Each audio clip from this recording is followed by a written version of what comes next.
সুপ্রিয় ও সম্মানিত দর্শক, আমাদের ইউটিউব চ্যানেলের পক্ষ থেকে আপনাদেরকে জানাই আন্তরিক অভিনন্দন ও ভালোবাসা। তাহলে চলুন, বেশি দেরি না করেই আজকে আমরা জেনে নেব কিভাবে আপনি অফলাইন এবং অনলাইনে নতুন ভোটার কার্ডের অ্যাপ্লিকেশনটা করবেন বা ফিল করবেন। তো এখন আপাতত আমার ডিসপ্লের সামনে যে ফর্মটি আপনারা দেখতে পাচ্ছেন, এটা কিন্তু নির্বাচন কমিশনের ৬ নম্বর ফর্ম। তো এই ৬ নম্বর ফর্মটা নতুন যারা ভোটার হবে তাদের জন্য। এই ফর্মটি আপনি অনলাইনেও কিন্তু ফিল আপ করতে পারেন। তার জন্য কি প্রসিডিওর রয়েছে আমি নেক্সট ভিডিওর মাধ্যমে বলে দেব, এবং কিভাবে ফিল করতে হবে, ডকুমেন্ট সাইজ কত রাখতে হবে, ফটোর সাইজ কত রাখতে হবে, কিভাবে আপলোড করবেন, ইন ডিটেল আমি ভিডিওতে বলে দেওয়ার চেষ্টা করব। তো আপাতত এই ৬ নম্বর ফর্মের দুটো ফর্ম হয়, যার প্রথম পেজটা কিন্তু আমি আপনাদের সামনে ওপেন করে রেখেছি। তো দেখতেই পাচ্ছেন, খুব সিম্পল এবং বেশি হিজিবিজি নেই এর মধ্যে। তো আমি শুরু করছি, আপনারা দেখুন।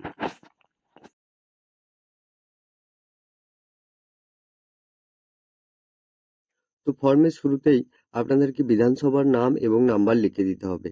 যদি না জানা থাকে সেটা আপনি আপনার বিএলওর কাছ থেকে জেনে নিতে পারবেন। এর পরের যে অপশনটি রয়েছে সেখানে নাম লিখতে বলছে। আগের ফর্মের থেকে কিন্তু এখানে ফর্মেটটা একটু চেঞ্জ হয়েছে। যেমন এখানে কিন্তু দুটো নামের অপশন দেখাচ্ছে, যে এখানে দু জায়গায় নামটা লিখতে হবে। যেমন এটাও একটা নাম লেখা, আর এটাও একটা নাম লেখা। এটা হচ্ছে ১ নাম্বারের এ অপশন আর ১ নাম্বারের বি অপশন। তাহলে আপনি এখানে কি করবেন? এখানে দেখে নিন। এখানে name in official language of state, ঠিক আছে? তারপর তো এই ক্ষেত্রে আপনি যেটা করবেন, এখানে কিন্তু আপনাকে বাংলায় লিখতে হবে। এখানে বাংলায় লিখতে হবে, এবং এখানে ইংলিশে লিখতে হবে, এবং এখানে ইংলিশে লিখতে হবে। বুঝতে পেরেছেন? এখানে বাংলা, এখানে ইংলিশ। ভালো করে দেখে নিন। In official language of state, আপনি যে স্টেটে বাস করছেন সেই স্টেটের যে অফিসিয়াল ল্যাঙ্গুয়েজ, আমাদের পশ্চিমবঙ্গের অফিসিয়াল ল্যাঙ্গুয়েজ হচ্ছে বাংলা। তো সেক্ষেত্রে আমরা বাংলা ইউজ করব। বুঝতে পেরেছেন? তাহলে এখানে বাংলা লিখবেন, এখানে ইংরেজি লিখবেন। এবার আপনি নামটা কিভাবে লিখবেন? এখানে নাম লেখার জন্য আপনাকে কিন্তু প্রথমে আপনার নাম লিখতে হবে। তারপরে এই জায়গাটায় এখানে কিন্তু আপনার যেটা টাইটেল বা সারনেম থাকে সেটা লিখতে হবে। বুঝতে পেরেছেন? এক্ষেত্রে আপনার নাম যদি হয় তপন কুমার মণ্ডল, তো আপনি ওপরের যে অংশটা রয়েছে এই জায়গাটা, এখানটায় কিন্তু আপনি ওপরের যে অংশটা রয়েছে এখানে আপনি তপন কুমার লিখবেন, এবং নিচের যে অংশটা রয়েছে এখানটায় কিন্তু আপনি মণ্ডলটা লিখবেন। এই একই জিনিস কিন্তু আপনাকে ওই নিচে ১ নাম্বারের বি অপশনেও করতে হবে। এখানে আপনি ইংরেজিতে বড় হাতে লিখবেন, এখানে লিখবেন তপন কুমার, এবং এখানে লিখবেন মণ্ডল। তো নামের যে অপশন সেটা কিন্তু হয়ে গেল।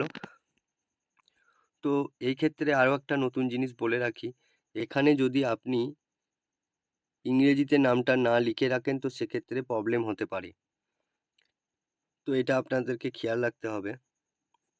ডিসক্লেমার দেওয়া আছে এখানে, if name not fill in English it will be translated by software. আপনি যদি আপনার নামটি ইংরেজিতে না ভর্তি করেন সেক্ষেত্রে আপনার উপরে দেওয়া যে বাংলা নামটা থাকবে সেটা কিন্তু যে কোনো একটা সফটওয়্যারের বা অ্যাপ্লিকেশনের মাধ্যমে আপনার নামটা কিন্তু অনুবাদ করা হবে। সেক্ষেত্রে বানানের ভুল হওয়ার আশঙ্কাটা বেশি থাকে। এক্ষেত্রে আপনি চেষ্টা করবেন আপনার যে ডকুমেন্ট আছে সেই ডকুমেন্ট অনুযায়ী ইংরেজি বানানটাকে সঠিকভাবে লেখার। এটা হয়ে যাওয়ার পর আমরা চলে আসছি আপনার বাবার, মা, হাজব্যান্ড, ওয়াইফ, আপনি আপনার আধার কার্ডে আত্মীয়ের সম্পর্কে কাকে দেখাতে চাইছেন তার অপশানটা দিতে। বাবা থাকলে বাবার অপশানে ক্লিক করবেন, মা থাকলে মায়ের, হাজব্যান্ড থাকলে হাজব্যান্ডের, ওয়াইফ থাকলে ওয়াইফ, আপনি যাকে দিতে চাইবেন। ঠিক আছে? এক্ষেত্রে বাবারটা দেওয়াই ঠিক হবে। তারপরে এখানে আরও একটা অপশান রয়েছে, যেটা হচ্ছে যে দেখুন এখানে লেখা আছে legal guardian in case of orphan slash guru in case of third gender. তো এটা আপনাদেরকে ফিল করার দরকার নেই। যারা অনাথ এবং যারা তৃতীয় লিঙ্গের তারা কিন্তু এই নিচের অপশানটা ফিল করবে। বুঝতে পেরেছেন? এই নিচের অপশানটা কিন্তু তারা ফিল করবে। তাদের নামে কিন্তু এখানটায় দিতে হবে। তো এটা হয়ে গেল, এটা আপনাদের করার দরকার নেই। এবার দিতে হবে আপনার যে ওপরে যে আত্মীয়ের নাম আপনি দিয়েছেন সেটা কিন্তু আপনাকে এখানে বড় হাতে লিখতে হবে, ঠিক আছে? তাহলে এখানে সব বড় হাতে লিখবেন এবং একটা ঘর বাদ দিয়ে লিখবেন। দেখা যাচ্ছে আপনার বাবার নাম যদি হয় বিশ্বনাথ মণ্ডল, তো আপনি এভাবে লিখতে শুরু করবেন। এভাবে এতটা লিখলেন এবং তারপরে একটা ঘর বাদ দেবেন, তারপর বিশ্বনাথ লেখা হয়ে গেলে আপনি একটা ঘর বাদ দিয়ে মণ্ডলটা লিখবেন। বোঝা গেল? ঠিক আছে। তারপরের যে অপশানটা রয়েছে ৩ নম্বর অপশানটা, এখানে মোবাইল নাম্বার। এখানে আপনার নিজের মোবাইল নাম্বারটা দেবেন, ঠিক আছে? আপনি তারপরে যে অপশানটা রয়েছে relatives mention at them number ২ নম্বরে আপনার যে রিলেটিভের নামটা দিয়েছেন সেই রিলেটিভের মোবাইল নাম্বারটা, মানে বাবার নাম্বারটা, ঠিক আছে? এখানে তারপরে রয়েছে ইমেল আইডি, আপনি দিতেও পারেন আপনার ইচ্ছা এখানে। আপনি দিতেও পারেন, আপনি নাও দিতে পারেন। তো হয়ে গেল। এরপরে কিন্তু এরপরে এরপরে আমরা চলে আসব ৫ নাম্বার অপশান। এই ৫ নাম্বার অপশানে কিন্তু আধার দেওয়া আছে, ঠিক আছে? আরেকটা কথা বলে রাখি, এখানে লেখা আছে please tick the appropriate box, ঠিক আছে? তো এখানে কিন্তু টিকটা প্রথমে দিতে হবে, তারপর এই জায়গাতে আপনি আপনার আধার নাম্বারটা লিখবেন। বুঝতে পেরেছেন? এরপর আপনার আধার কার্ড যদি না থাকে তো সেক্ষেত্রে আপনি ২ নম্বর অপশানটা ক্লিক করবেন এবং তারপরে পরের যে ধাপ আছে সেটাতে কিন্তু আপনি যাবেন। বুঝতে পেরেছেন? হয়ে গেল।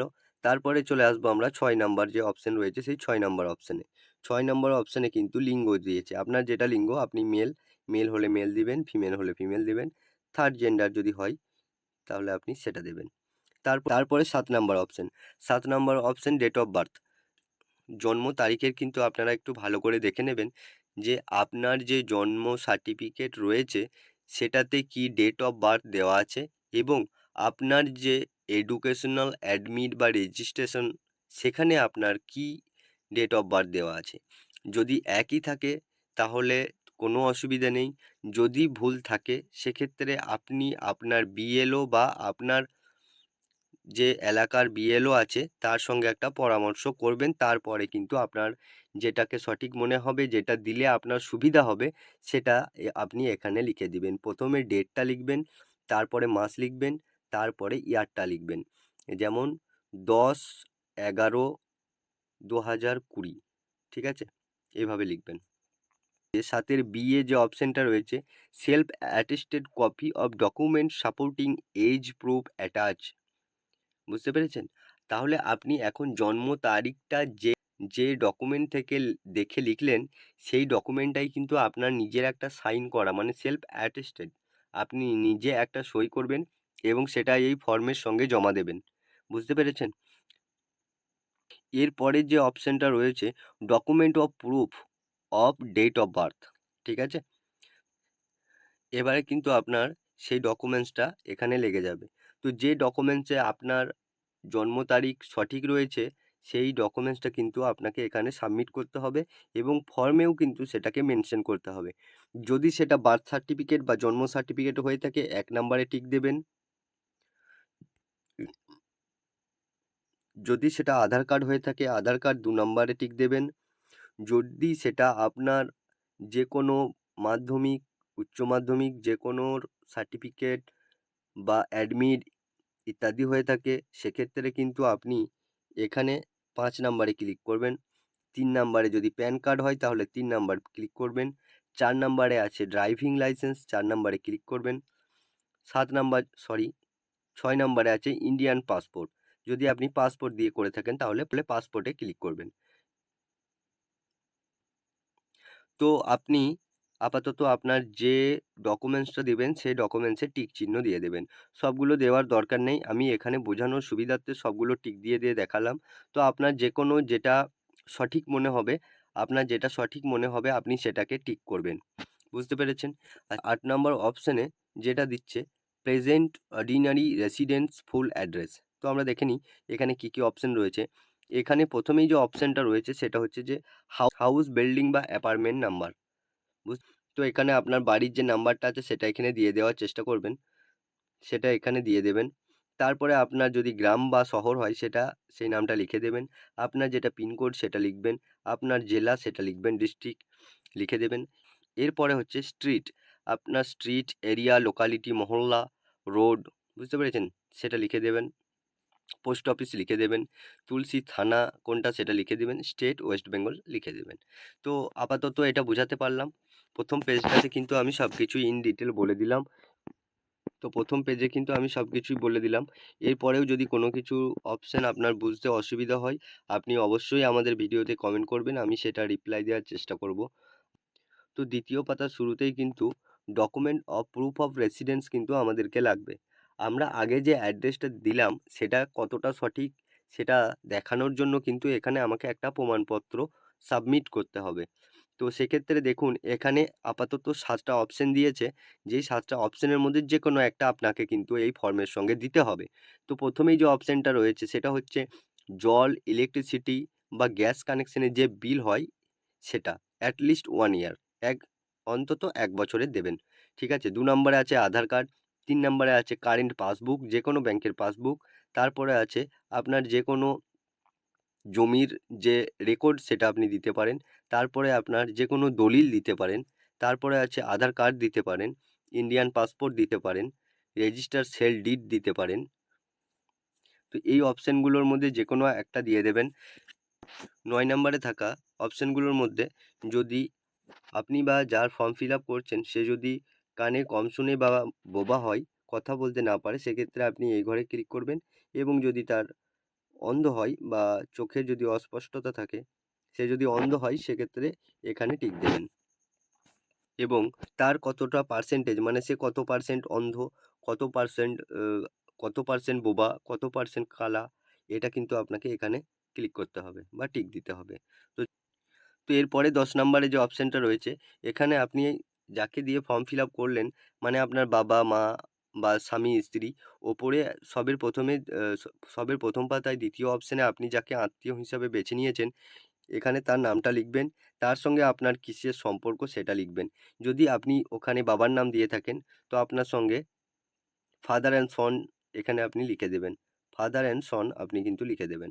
ঠিক আছে? বুঝতে পেরেছেন? এবং তার যে এপিক নাম্বার মানে ভোটার কার্ড হয়, সেই নাম্বারটা কিন্তু এখানে লিখে দেবেন। বুঝতে পেরেছেন? তো এরপরের যে অপশানটা রয়েছে সেটা হচ্ছে ডিক্লারেশন। তো এই ডিক্লারেশনের ক্ষেত্রে এখানে আপনার গ্রামের নামটা লিখবেন, এখানে আপনার জেলার নাম লিখবেন, এখানে আপনার স্টেট মানে রাজ্যের নাম লিখবেন। ঠিক, তারপর আপনার যত বয়স হচ্ছে সেই বয়সটা, মানে আজকে ফর্ম ফিল আপ করছেন, আজ অবধি আপনার যতটা বয়স, সেই বয়সটাকে এখানে কত বছর হচ্ছে, যদি যদি এটা 18 বছর হয় তো 18 বছর লিখবেন, 20 বছর হয় 20 বছর লিখবেন। মানে আপনি এটার সম্মতি দিচ্ছেন যে আপনি এই যে অ্যাড্রেস ইনপুট করেছেন সেই অ্যাড্রেসে আপনি 18 বছর অবধি বাস করছেন। ঠিক আছে? তো তারপরে এখানে যে অপশানটা রয়েছে, যদি আপনি আপনার জন্মের কোনো প্রমাণপত্র না দিতে পারেন সেক্ষেত্রে, সরি, আপনার জন্মের যদি কোনো প্রমাণপত্র না থাকে এবং তার জন্য যে আপনি ডকুমেন্টসটা দিবেন সেই ডকুমেন্টসের নামটা কিন্তু আপনাকে এখানে লিখতে হবে। তো আশা করছি এটা সকলেরই থাকে, এটা দেওয়ার কোনো প্রয়োজন নেই। যদি না থাকে তাহলে এই ক্ষেত্রে আপনি এখানে সেটা লিখে দেবেন। তারপরে এখানে যেদিন আপনি ফর্ম জমা দেবেন সেদিনের ডেটটা লিখবেন এবং প্লেসটা আপনার যে প্লেসটা সেটা কিন্তু লিখে দেবেন। সবথেকে এবং সবশেষে এখানে সুন্দর করে আপনার একটি সই করে দেবেন। এই জায়গাতে আপনার একটা সই করে দেবেন। এরপরে নিচের যে অপশনগুলো রয়েছে, এ আপনাকে, আপনি যে বিএলওর কাছে জমা দেবেন সে আপনাকে এই জায়গাটুকু কেটে দিয়ে দেবে। এই জায়গাটুকু আপনাকে কেটে ফেরত দেবে। অ্যাকনলেজমেন্ট যে নাম্বার সেটা কিন্তু উনি এখানে লিখবেন, ডেট এখানে লিখবেন এবং তারপর আপনাকে দিয়ে দেবেন এবং সে এখানে একটা সই করে দেবে। তো এটা খুবই একটা সিম্পল প্রসেস আমি দেখানোর চেষ্টা করলাম। এখানে কিন্তু দুটো ফর্মই কিন্তু আপনাদেরকে আমি দেখালাম। তো আপাতত আপনাদেরকে তো আপাতত